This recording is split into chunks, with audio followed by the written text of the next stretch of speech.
Estás escuchando Laboratorio de Juegos, tu podcast sobre la creación de juegos de mesa con Pablo Garayzar y Adrián Alba.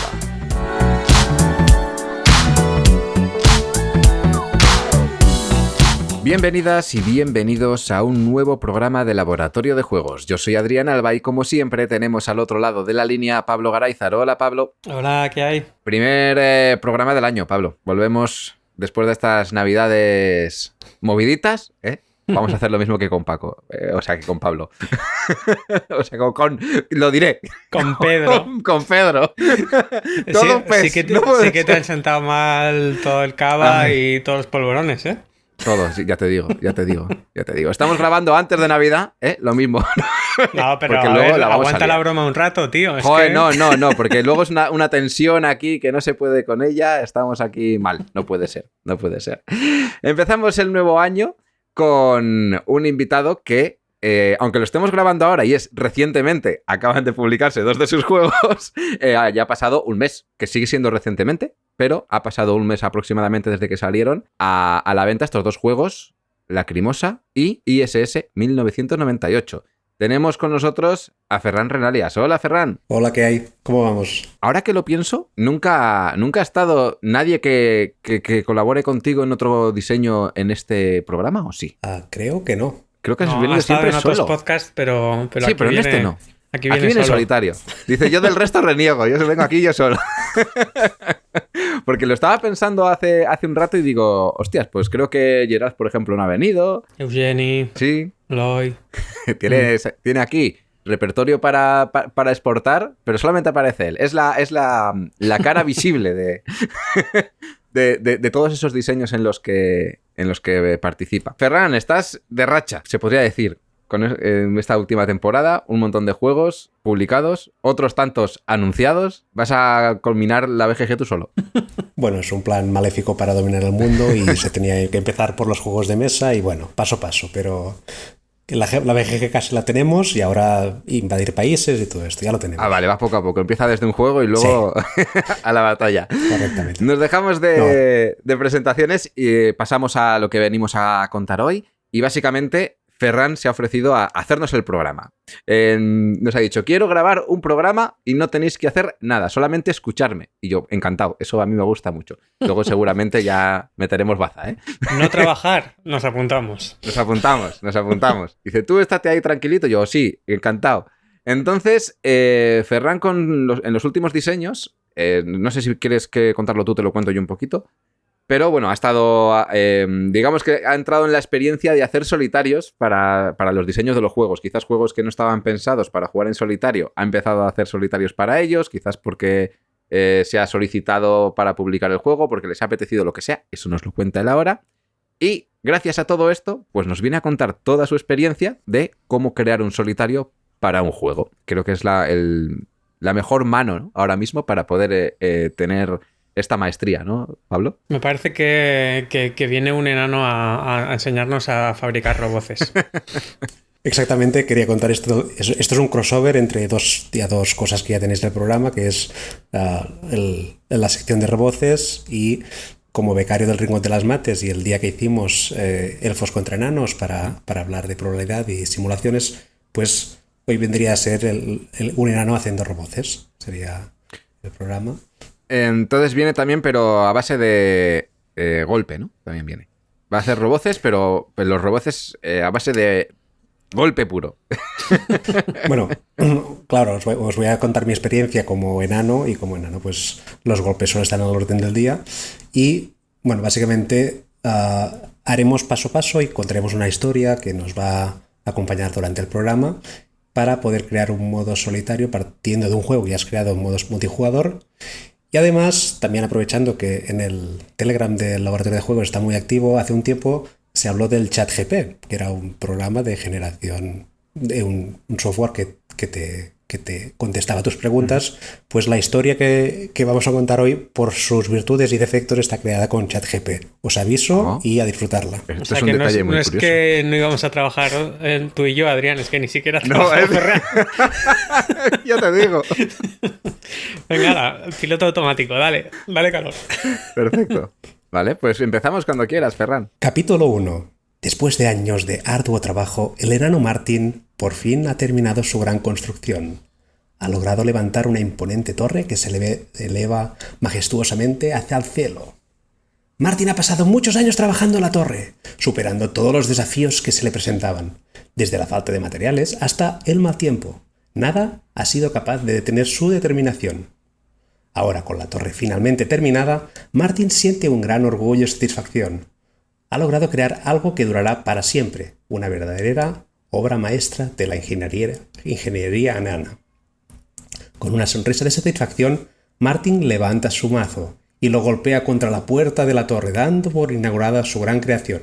La torre de Martin está finalmente lista para que cualquier grupo pueda entrar a vivir, pero, y ahora que lo piensa, todavía no está preparada para que viva una sola persona.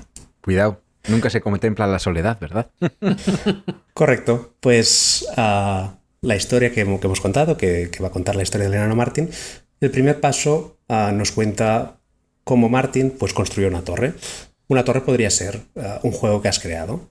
Has estado trabajando mucho tiempo, has tenido que hacer cambios, testeos, recoger feedback, todo lo que, básicamente todos los programas del laboratorio nos ayudan a comprender y mejorar. Pues una vez tenemos un juego con una jugabilidad cerrada y que ya no va a presentar cambios significativos, que toda su estructura, sus acabados creemos que está bien, pues partimos de este punto. En este momento también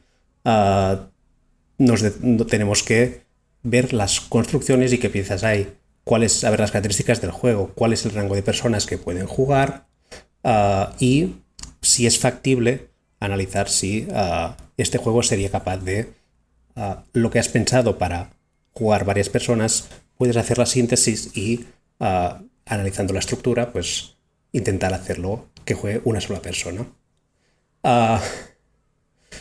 Además, una de las características que podemos ver de la historia es que Martin ha dedicado mucho tiempo para comprender cuál ha sido su obra, todos sus materiales, todas las distintas ornamentaciones que compone la torre, lo que sería un juego multijugador. Martin tiene el conocimiento y capacidad de entender cómo se ha construido y cómo está compuesto por piezas.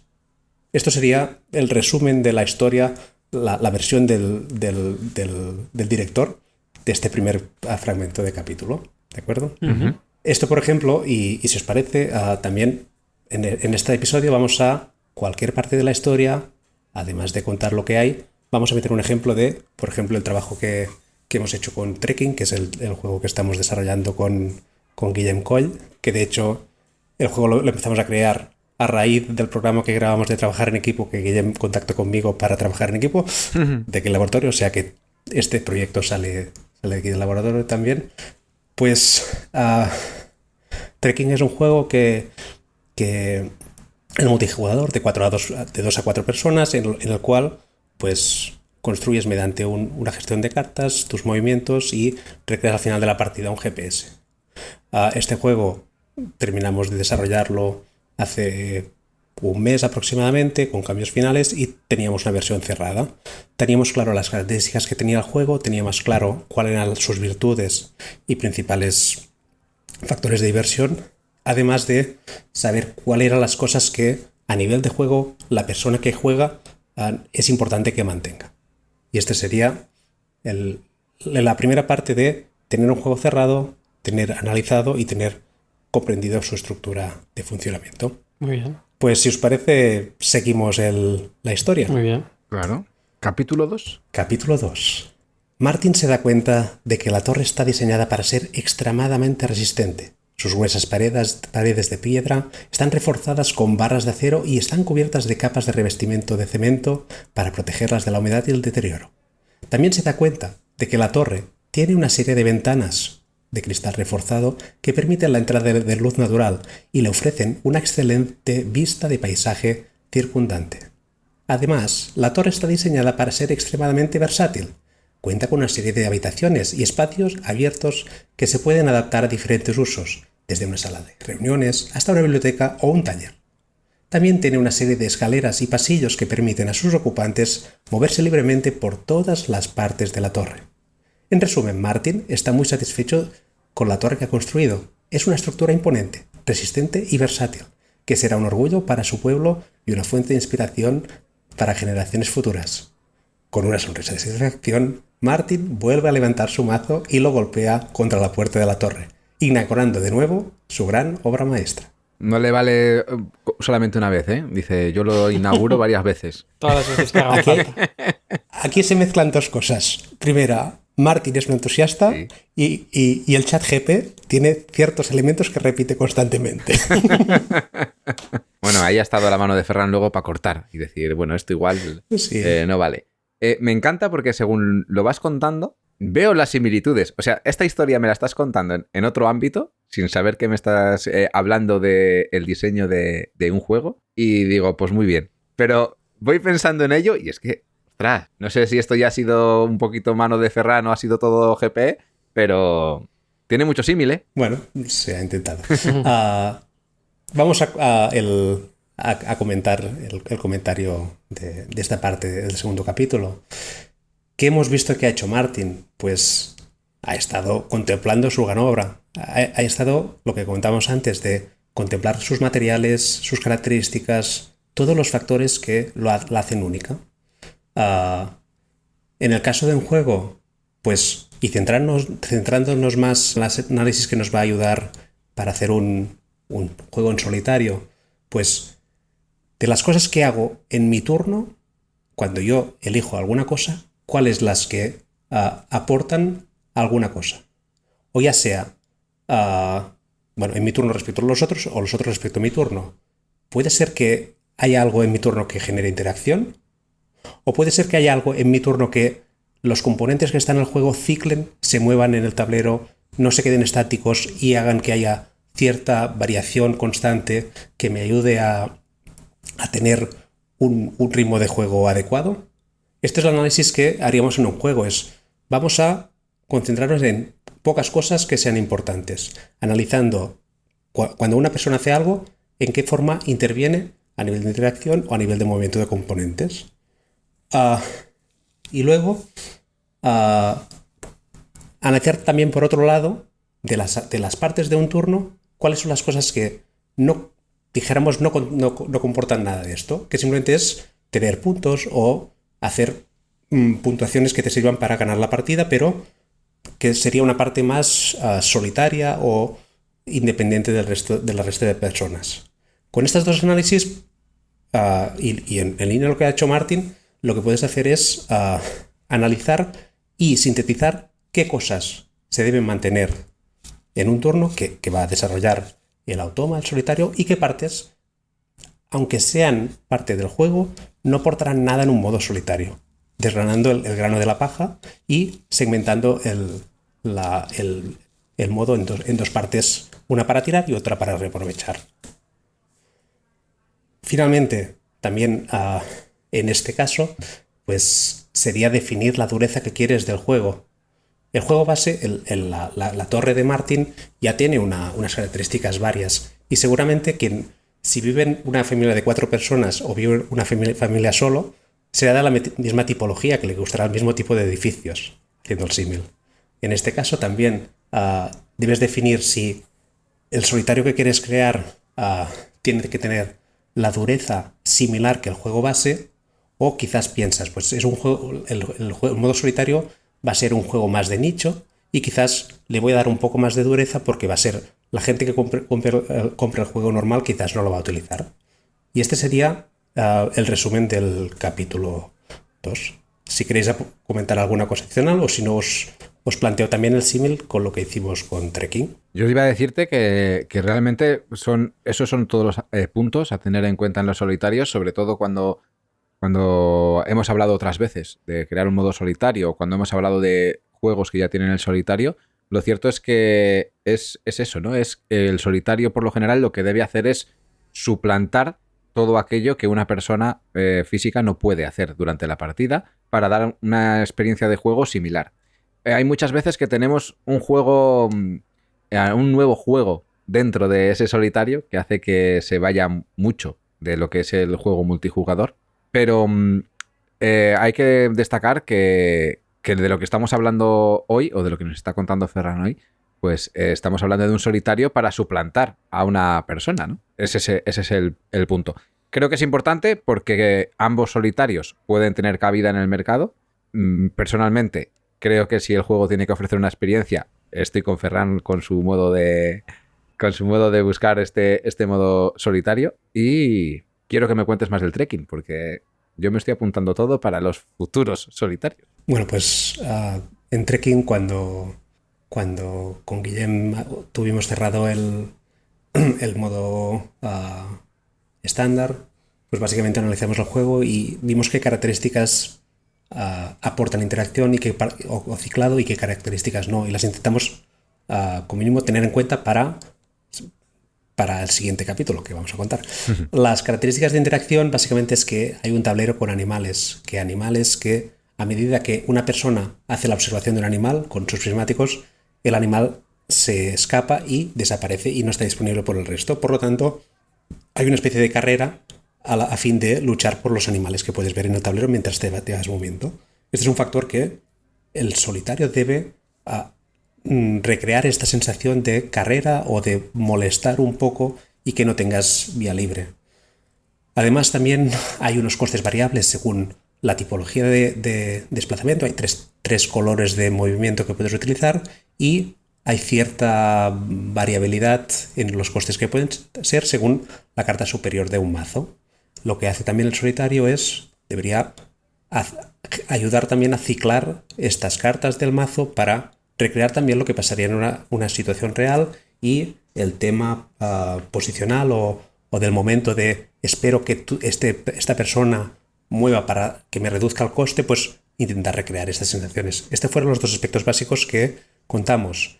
¿El juego qué hace más? Pues hay 3 cartas de 3 tipos de objetivos distintos, que son muy complejos y que es una cosa que tú te enfocas para tener tu puzzle y hacer puntos, pero no aporta ninguna interacción con el resto de personas. Por lo tanto, este era el aspecto que estaría categorizado en la segunda parte de aspectos que, aunque a una persona cuando juegas tú solo te puede aportar algo, pues no tener que llevar a alguien más que haga esto quizás tampoco me estará aportando ningún valor muy grande. Y a nivel de dureza de juego, pues también analizamos y Trekking vendría a ser un juego Family Plus, por lo tanto puede jugar cualquier tipo de personas. No es un juego pensado para público especialista, por lo tanto debe ser asequible, debe ser fácil de llevar y no debe ser extremadamente duro. Hablamos de dureza de juego y también creo que lo comentaste alguna vez, un solitario lo que no debe hacer es que se pueda ganar la primera partida. A nivel de la sobredureza del solitario, o que hayan varios niveles, que es, vale, ya me lo he terminado y ahora un juego más. A nivel de dureza de juego, también tener en cuenta este pequeño tip que es hazlo un poco más difícil de lo que harías para que alguien que no haya jugado nunca no pueda ganar la primera partida. Eso, o buscarle el modo introductorio y luego esta es el modo bueno de jugar. Spoiler, en Trekking hay tres niveles de dificultad. O sea, más o menos se intenta arreglar. Pues muy bien. Si queréis, seguimos con la historia. Claro que sí. Capítulo 3. Capítulo 3. Martin se sienta en la puerta de la torre que acaba de construir, junto a sus compañeras Esperanza y Variancia. Con una sonrisa de satisfacción, observa el paisaje que se extiende frente a él, admirando la belleza del mundo que lo rodea. De repente, escucha un suave sonido de la música que llega desde el interior de la torre. Intrigado, se levanta y se acerca a la entrada, donde encuentra a Esperanza y a Variancia bailando juntas. Esperanza está realizando un baile lento y pausado, moviéndose con gracia y elegancia al ritmo de la música. Su cuerpo se mueve con suavidad y su rostro está iluminado con una sonrisa de paz y felicidad. En cambio, Variancia está realizando un baile desenfrenado y salvaje, saltando y gritando al ritmo de la música. Su cuerpo se mueve con energía y su rostro está iluminado por una sonrisa de alegría y emoción. Martin se queda atónito ante la belleza y la energía de las dos bailarinas. Con una sonrisa de admiración, se une a ellas y comienza a moverse al ritmo de la música, disfrutando de la danza y la compañía de sus amigas. En mi cabeza Esto es un concierto de una balada clásica de música clásica, pero de repente que tienes una persona por ahí que parece que está en un concierto de heavy metal. Mm. Así lo he vivido, ¿eh? A ver cómo me sacas de este embrollo ahora. Yo creo que Pablo ya podría hacer spoiler de lo que vamos a contar ahora, supongo. Un poco de estadística, ¿no? Por ejemplo. Y aquí es donde vamos a contar las dos compañeras de Martin, Esperanza y Variancia, van a servir para un poco entender cómo funciona el martillo de los enanos. ¿Vale? En primer lugar, bueno, que una vez veníamos de que Martin ha entendido cómo es su torre, qué características tienen, qué quiere conservar si una persona vive sola en la torre y qué puede obviar o que se quede en un trastero para que no se utilice más. Aquí es donde Martin va a empezar a hacer la adaptación de la torre para que solamente viva una persona y tiene la ayuda de sus dos amigas. En primer lugar,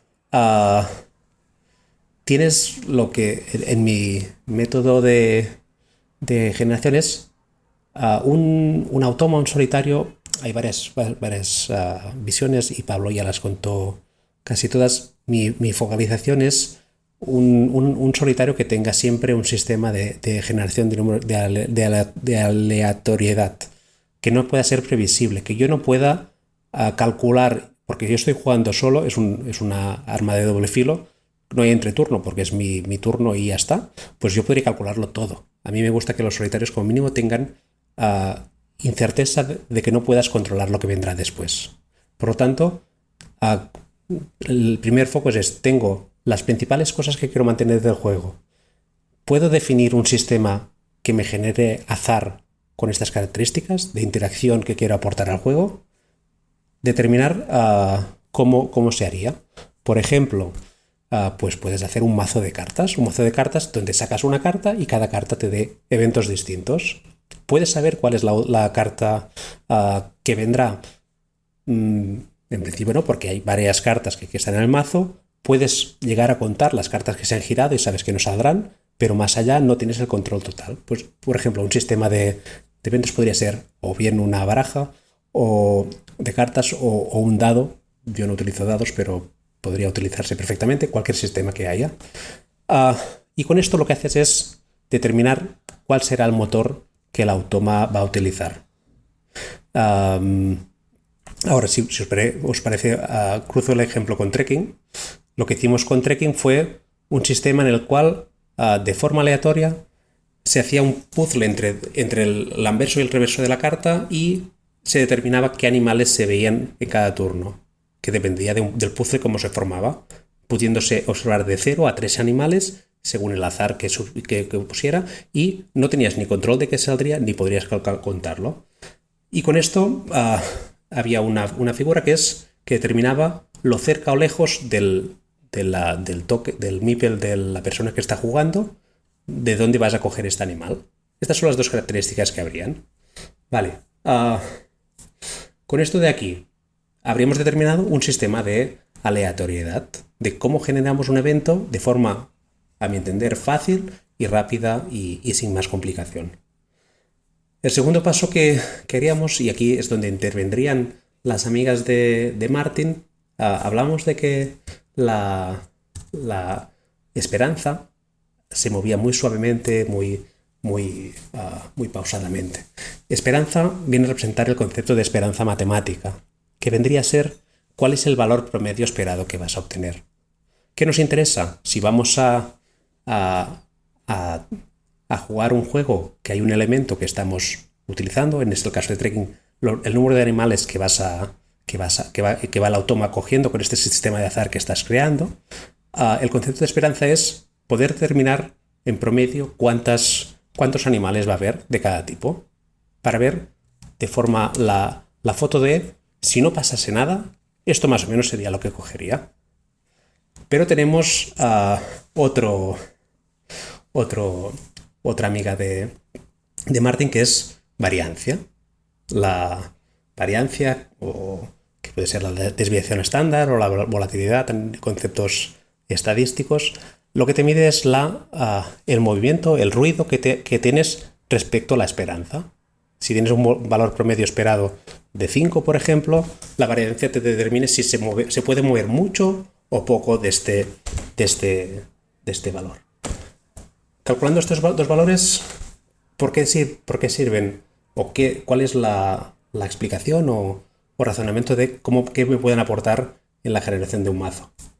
La esperanza básicamente me va a ajustar a cómo puedo llegar a puntuar. ¿Debo hacer algún multiplicador con el número de animales para que me dé la cifra objetivo que quiera? Es un poco hacer trampas. Pablo comentaba que el modo más sencillo es superar tu puntuación. Este sistema no termina de ser un supera tu puntuación, pero con trampas.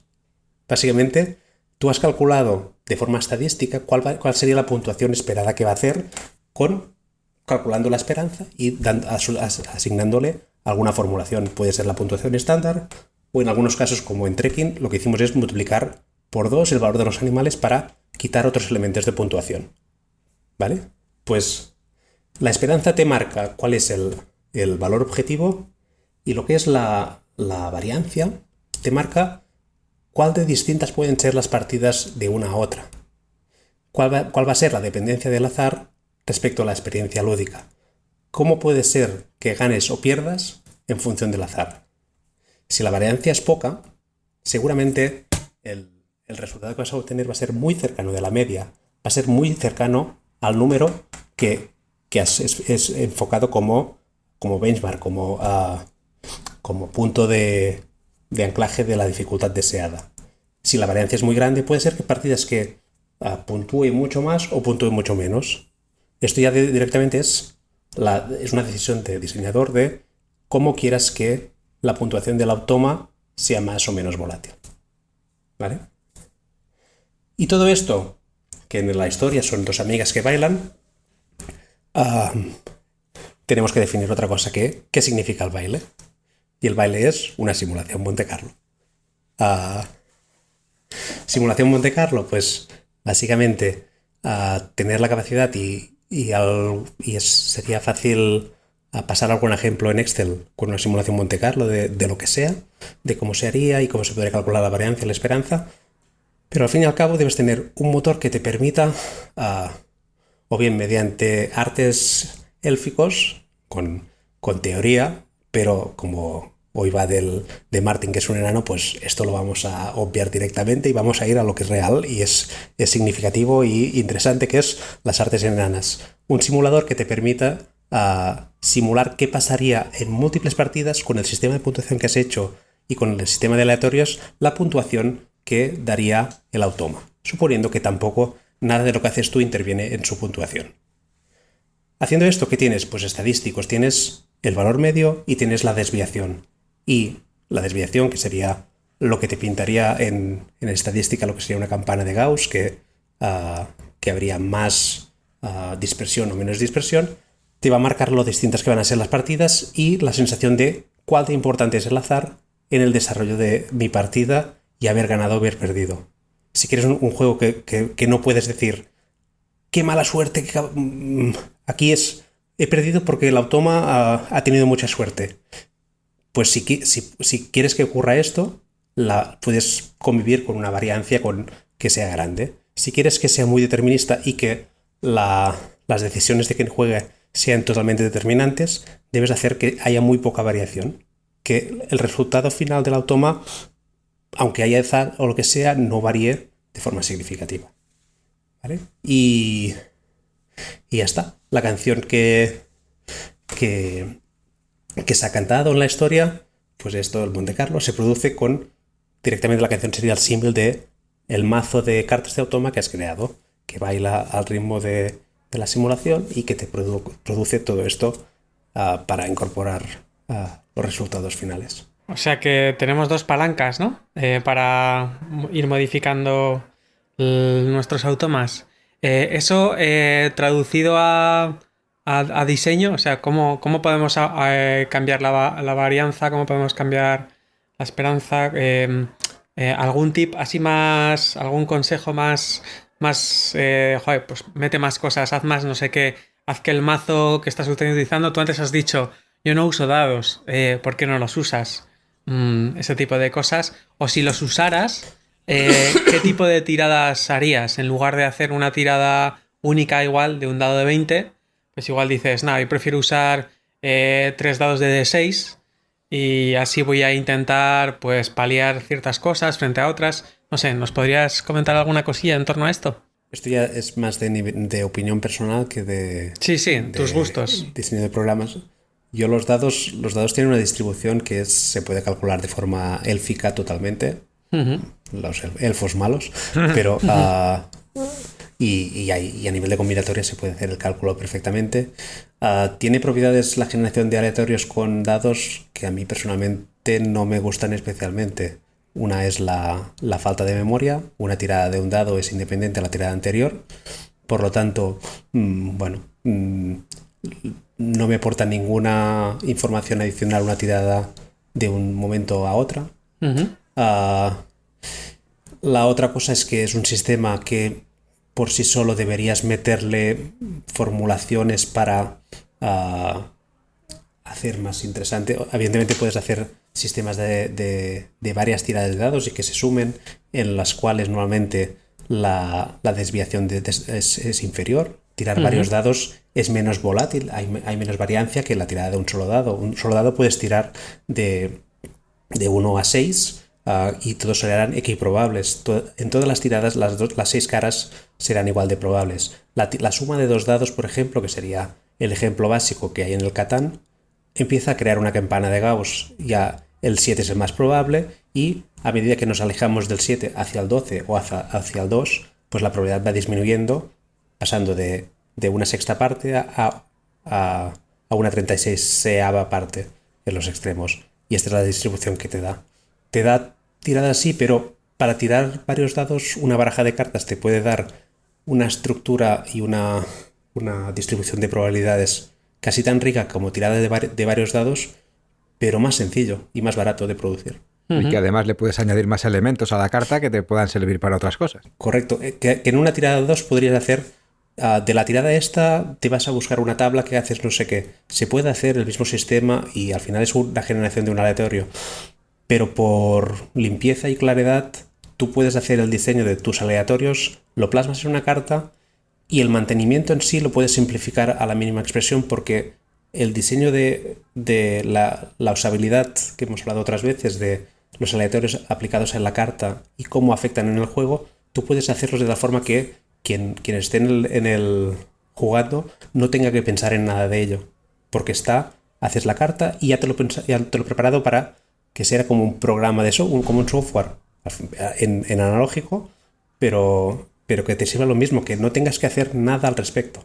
Y a mí prefiero esto de eliminar la responsabilidad y el mantenimiento de las personas, y para mí un mazo de cartas me da mejores propiedades de generación de aleatorios que con un dado. Sí, yo coincido, ¿eh? O sea, el tema de que el mazo tenga memoria está guay. Lo único, a veces hay que preparar los mazos y es un poco rollo. Los dados no se preparan, se lanzan y ya está. Tiene su gracia también. Pero volviendo un poco a lo que te comentaba al principio, cómo esta historia así tan novelada y tan pues teórica, entre comillas, se aterriza en un ejemplo concreto, de un caso concreto de decir, mira, pues en el nivel difícil, para el trekking, lo que hicimos fue meter más no sé qué para que... Algo así. No sé si nos podrías comentar algo así. Sí, bueno, de hecho el ejemplo de trekking, cuando lo creamos con Guillem, nos basamos en las ideas que utilizamos también en Lacrimosa, o sea, el mismo sistema de creación de solitarios, y era un ejemplo que queríamos meter magia enana en el juego, en el cual quien jugara pudiera pensar, pero lo han hecho, esto no lo entiendo. Bueno, básicamente en trekking tenemos un mazo de 7 cartas, que el juego consiste en 12 turnos, pues utilizamos el mazo de 7 cartas anverso y reverso, por lo tanto tienes 6 tiradas que te dan, sabiendo que el primer anverso no vas a utilizar y el último reverso tampoco, por lo tanto tienes 6 tiradas, lo vuelves a mezclar y juegas el mismo mazo la segunda parte. Con 7 cartas tienes tu automa y hace un sistema de puzzles entre anverso y reverso para determinar cuáles son los animales que está viendo el automa, que es su base de puntuación multiplicado por 2. ¿Cómo gestionamos esto de aquí? Pues evidentemente mediante un Excel montamos la simulación Monte Carlo, donde vimos, cuál es la esperanza, cuál es la variancia, la distribución de la campana de Gauss, cómo de volátiles era distintas partidas, que no teníamos que hacerlas, sino que un ordenador calculaba todas las distribuciones, por lo tanto nos ahorraba muchas horas de testeo. Y viendo esto, pues era hacer pequeños ajustes. ¿Qué pasaría? Que esto también lo contaba Paco en el programa de Elfos y Enanos, cuando tenía el Excel de, creo que era el de Penalty Cup, me parece que era. Pues lo que haríamos aquí, pues ver si haciendo un pequeño cambio reducimos volatilidad si nos interesa, o vamos y viendo un escenario base.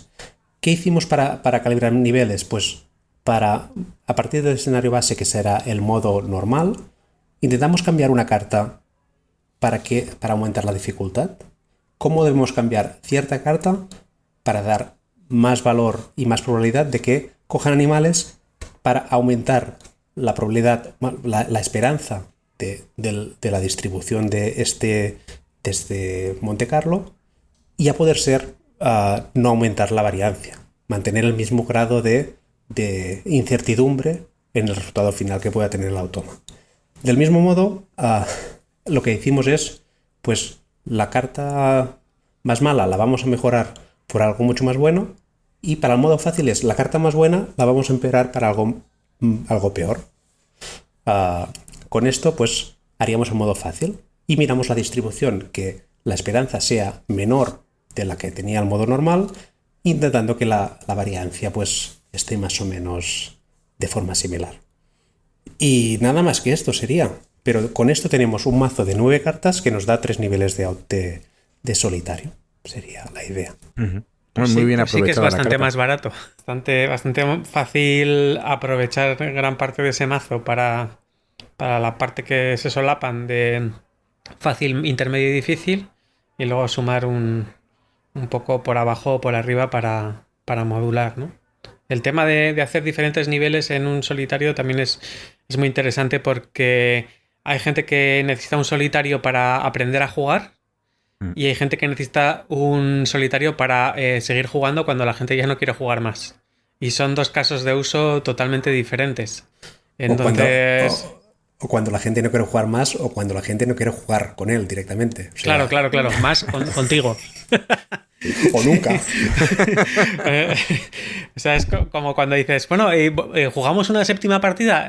No jugamos una séptima partida, ya vale.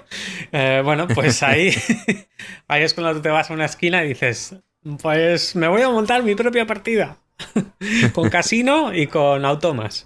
Y entonces el caso es que ahí necesitas como más nivel, ¿no? Porque, bueno, ya se supone que has jugado varias partidas y tal, y necesitas un solitario que te apriete mucho.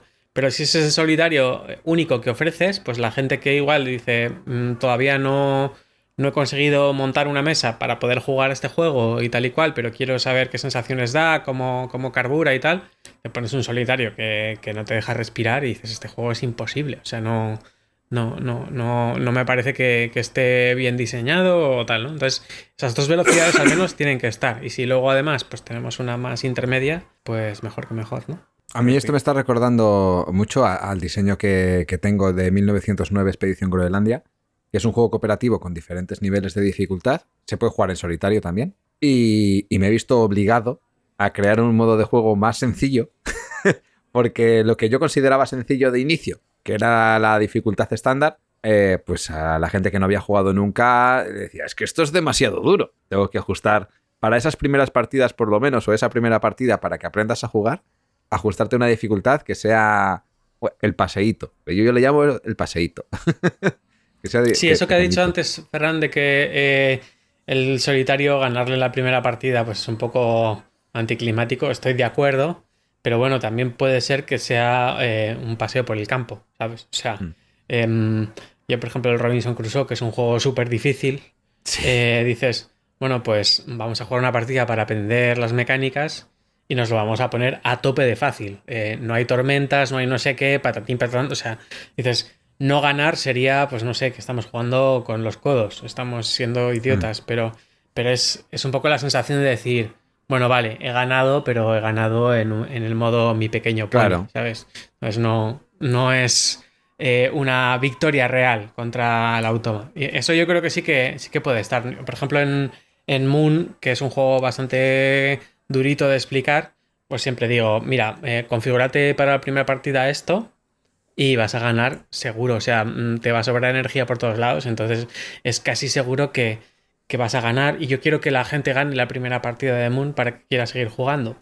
Porque si no, es un juego que te está muchas veces llamando tonto a la cara, diciendo como, no has sabido hacer esto, ¿eh?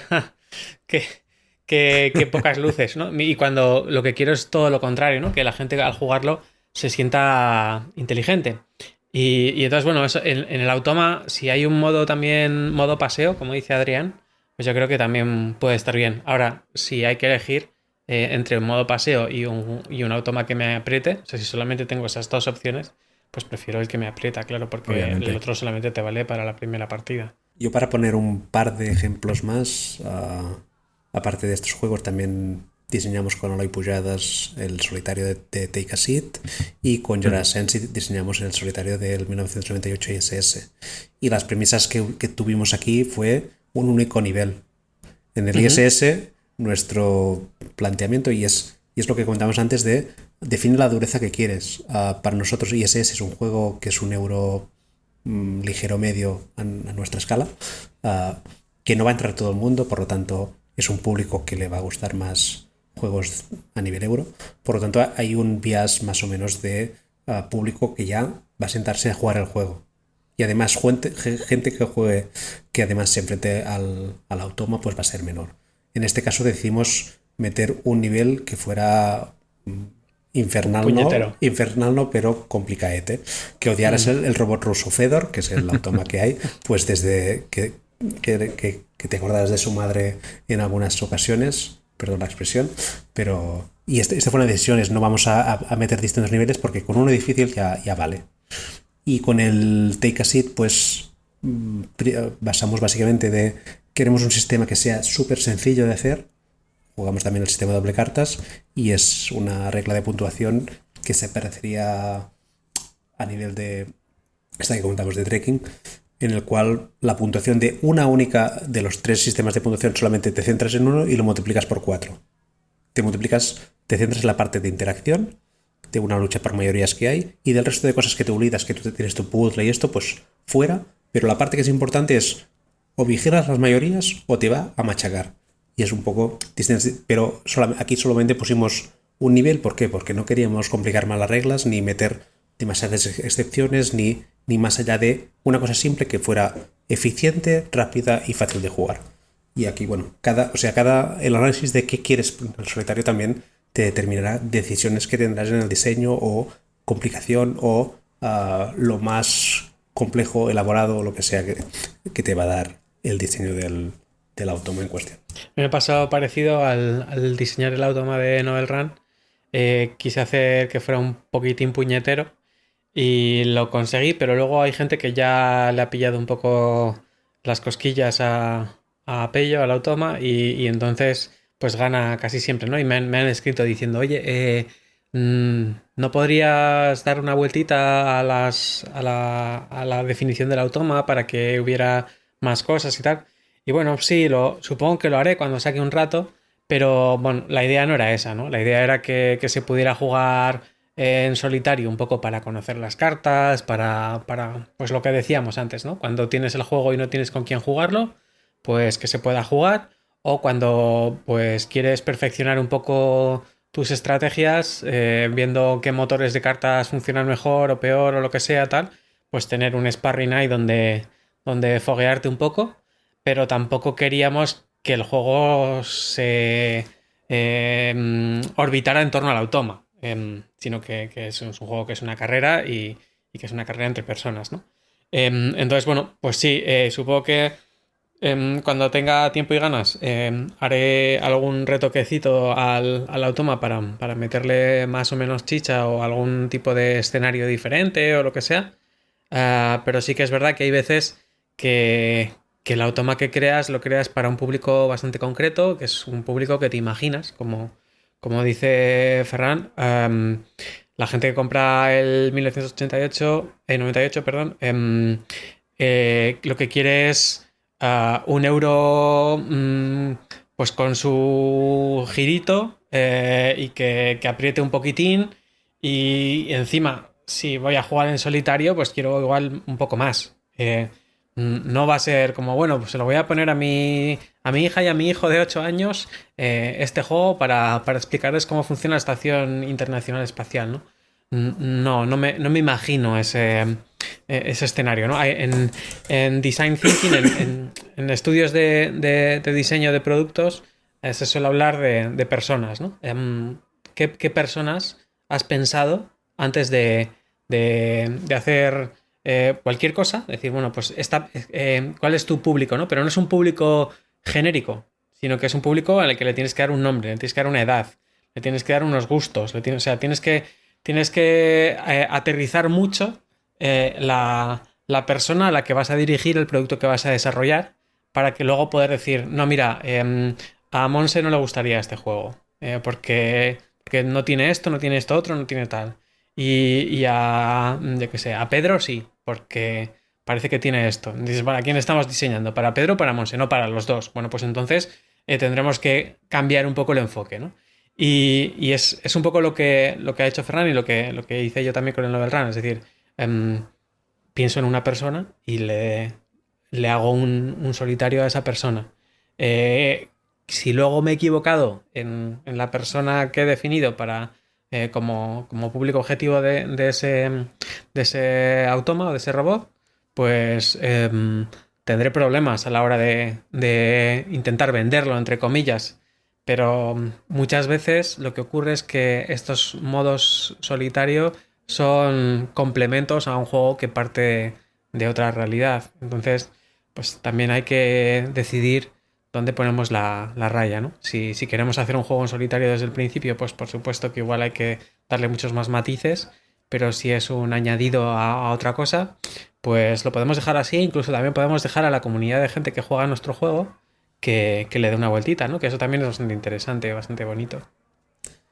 En el caso de On the Origin of Species que publicamos en 2019, fue Ricky Royal, bueno, un chico señor del Reino Unido que desarrolló el modo solitario como fanmate en la BGG, y es el modo que funciona en este sentido. Totalmente de acuerdo. Y además, bueno, lo que comentabas tienes que tener la decisión de a qué público va y qué dificultad quieres hacer.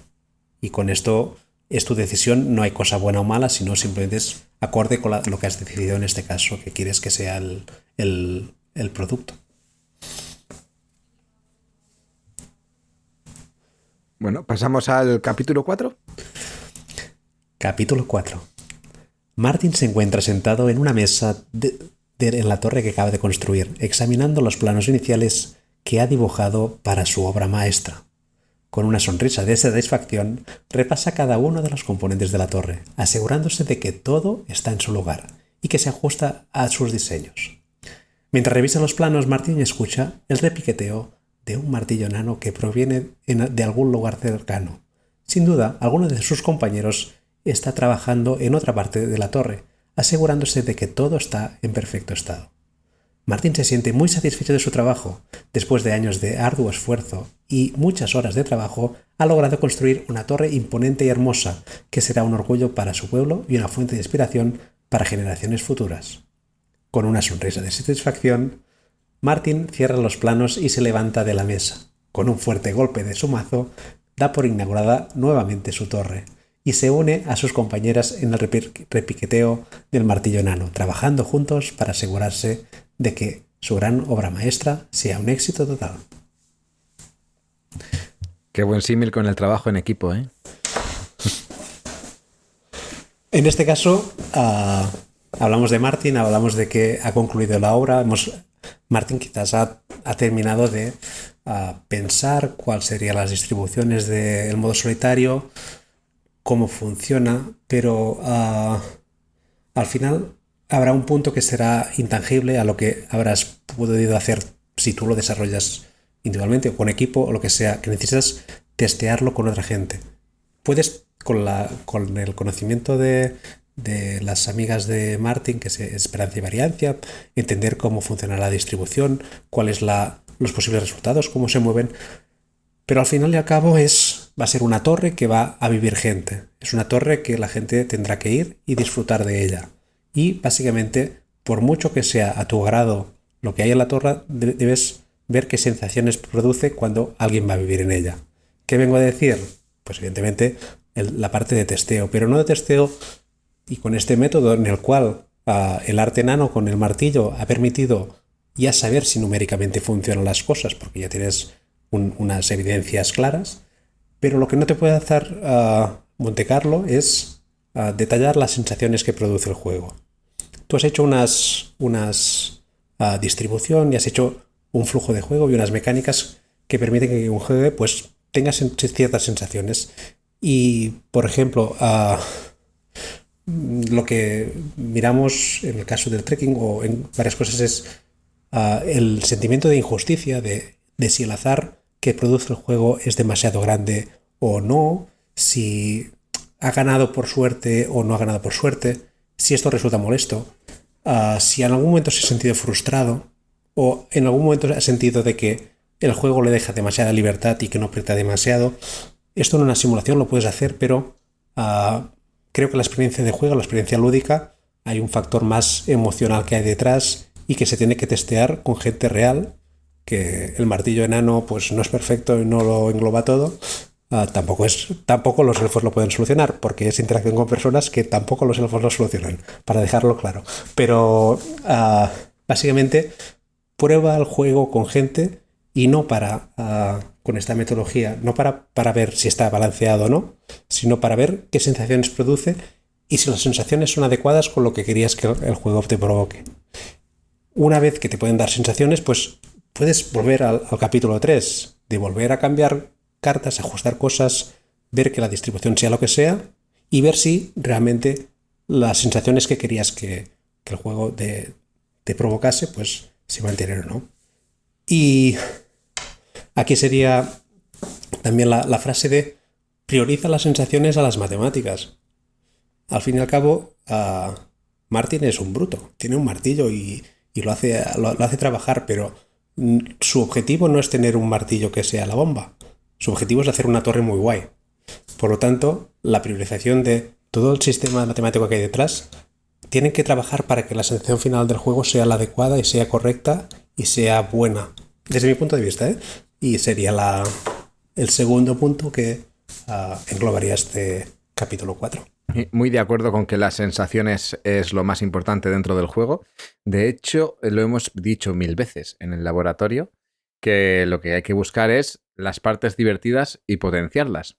Esto hace una referencia clara a buscar las sensaciones y no las mates. Las mates nos valen mucho para aproximar el diseño, para saber por dónde puede ir, para saber cómo podemos encorsetar nuestro juego, pero luego hay que ver cómo reacciona la gente, porque como bien dice Ferran, hay cosas que no nos lo dicen las matemáticas. Puedes tener todo calculado al milímetro, pero resulta que la actitud de las personas en el juego es muy diferente a lo que tú tenías pensado, porque puedes pensar, tú juegas de una forma, otra persona ve lo que tú has creado incluso de otra forma diferente, y la interacción entre personas que piensan muy diferente hace que tus matemáticas se vayan al traste. Sí te han servido para llegar a esa aproximación, pero a lo mejor tienes que quedarte con esos valores que considerabas poco favorables. Quizás en el diseño final son los buenos en las matemáticas porque generan las sensaciones que se requieren en ese juego o que estás buscando para ese juego. Bueno, y un poco también en relación a esto, creo que en esta construcción el martillo enano, las matemáticas, todo lo que puede ser, te puede quitar o te puede pulir mucho trabajo para que la gente se pueda centrar en las sensaciones y digas, vale, creo que a nivel de balanceo está bien, aquí no será el problema, aquí me tienes que decir si te gusta o no te gusta, teóricamente está perfectamente balanceado y hasta qué punto quiero desbalancearlo o cambiar el flujo de juego para ajustarle a lo que tú desees a nivel de sensación, que es focalizar esto de aquí. Si trabajas antes con el martillo enano, pues puedes hacer este trabajo sin ensuciar de forma teórica ante cosas que no controlas de la distribución que da el juego en sí. Totalmente de acuerdo. Uh-huh. Pues si os parece, vamos a... Epílogo. Epílogo. La noche pasa volando mientras Martin, Esperanza y Variancia bailan juntos celebrando el final de la construcción de la torre y la felicidad que comparten.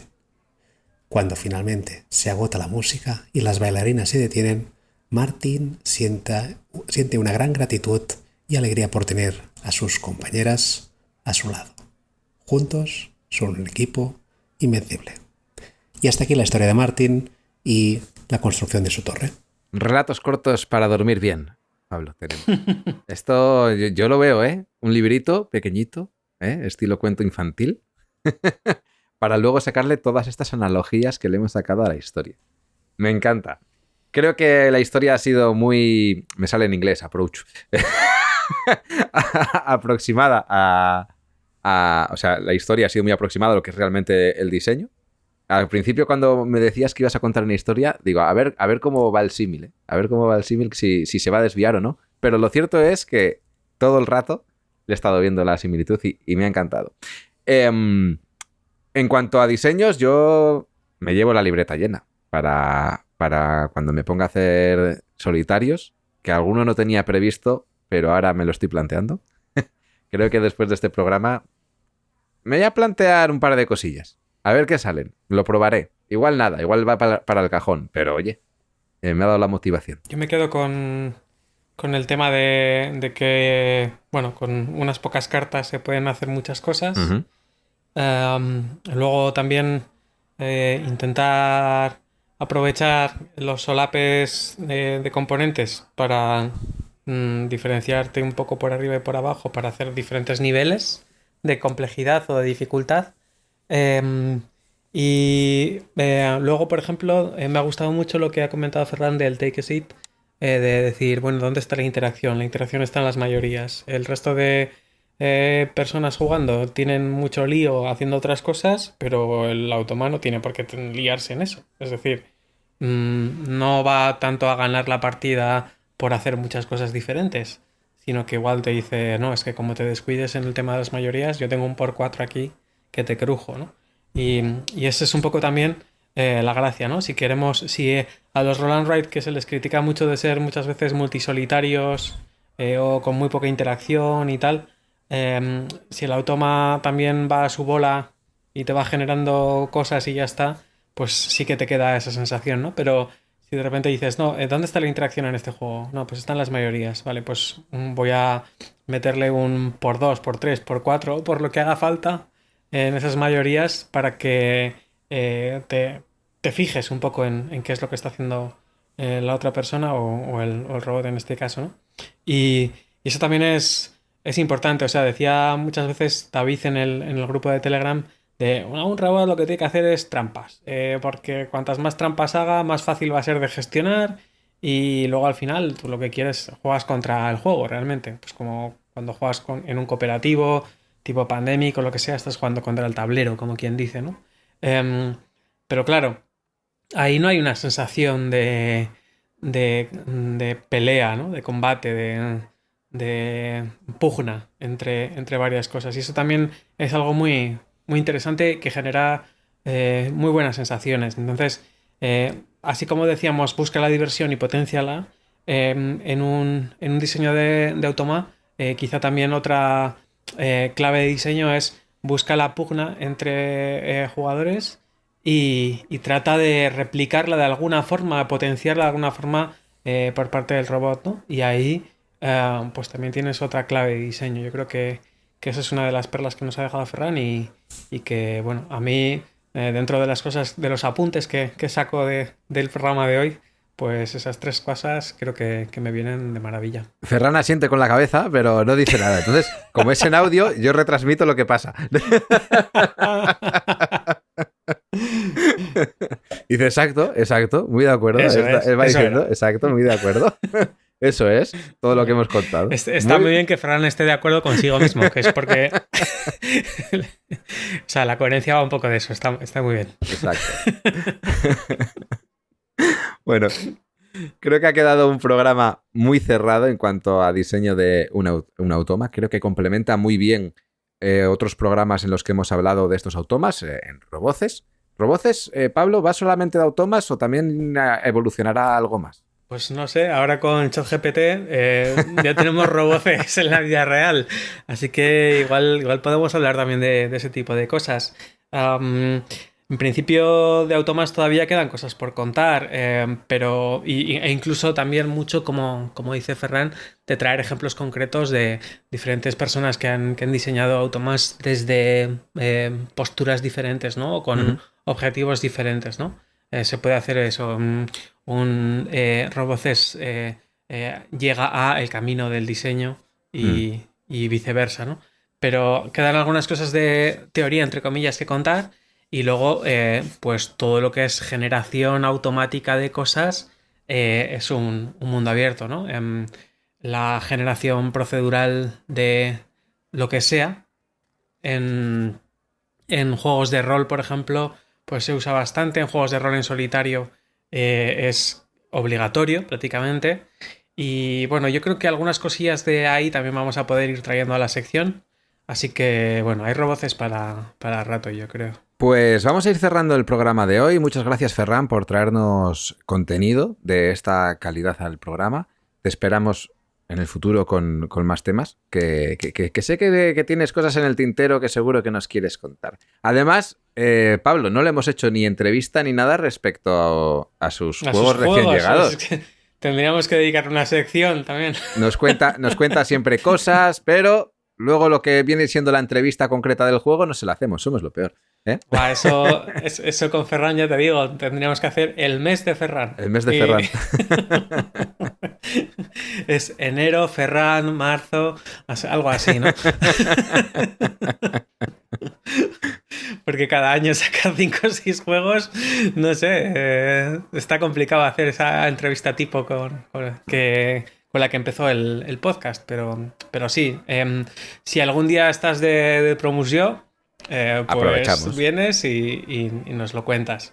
De cualquier forma, ya más promoción creo que no te hace falta, y este es un nicho de un nicho de un nicho, así que tampoco es el sitio donde deberías esforzarte más, pero cuando quieras es muy bienvenido. Dijéramos que cualquier mes tengo algo para presentar, o sea que no hay problema.